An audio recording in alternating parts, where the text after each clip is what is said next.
ايضا في نقطه تكلمتوا على الانتخابات الشفافه بالطبيعه معناتها اللي مرت بها البلاد. حاب ناخذ تعليق من عندك على الانتخابات الجايه وكيفاش تشوفها تتنظم، عوده ليزي، عوده حاجه تشبه لليزي، كيف تشوف شكون يقف على تنظيم الانتخابات ذي؟ مع العلم انه البارح لونو والبنود عملوا كونفيرونس دون سو سونس وتكلموا في الموضوع هذا وعندهم تصور جديد مختلف شويه على ليزي.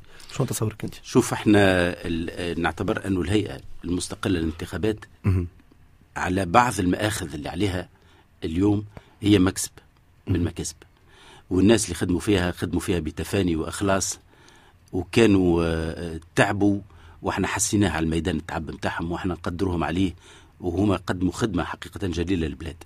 اليوم الهيئة هذه يلزمنا نسارعوا بالعمل على تحسينها وتثمين ومراكمتها التجربة اللي صارت لها هذه باش تزيد تحسن الأداء متاعها في المراحل القادمة. لكن احنا اللي نطلبوا به اليوم هو أنه يتكون مجلس يضم الأحزاب السياسية، لأن الأحزاب السياسية هي اللي معنية أساسا بالعملية الانتخابية.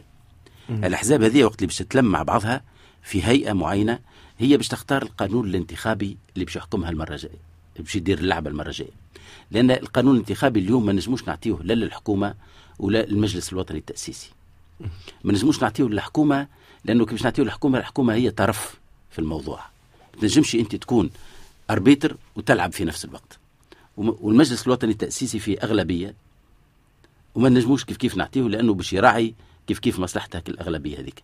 اليوم احنا في مرحلة خاصة اللي هي مرحلة انتقال من شأن إلى شأن ومن زمن إلى زمن. ونجم نقول لك أنا نمشي معك بعيد، خاطر يحتمل ثم ناس يفهموا في القانون أو اختصاصهم القانون يسمعوني اليوم نقول المجلس الوطني التأسيسي، لا يقول لك قاعد يحكي هذا. أنا نقول لهم المنطق شنو؟ المنطق أن المجلس الوطني التأسيسي توجد باش يعمل دستور.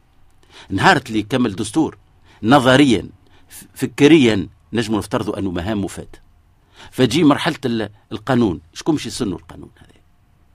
يقول المجلس الوطني التأسيسي، لكن احنا منطقيا نعتبر أنه موقفه ووضعه وفاء.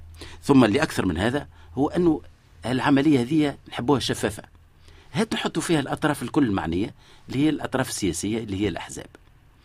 هذاك علاش نراو أنه الأحزاب تنظر في القانون الجديد متاع المجلس الوطني التأسيسي، سمع القانون الجديد متاع الانتخابات الجاية، ثم الأحزاب هذه زادا يكون لها نظر في اقتراح شخصيات تحل محل الشخصيات اللي أشرفت على المرحلة الانتخابية الفائتة، باش يقع تداول وتكون وجوه جديدة وتكون وجوه تحظى بالتوافق متاع المكونات هذه الحزبية الكل، وتكون هذه في مرحلة الانتقال الديمقراطي السلس.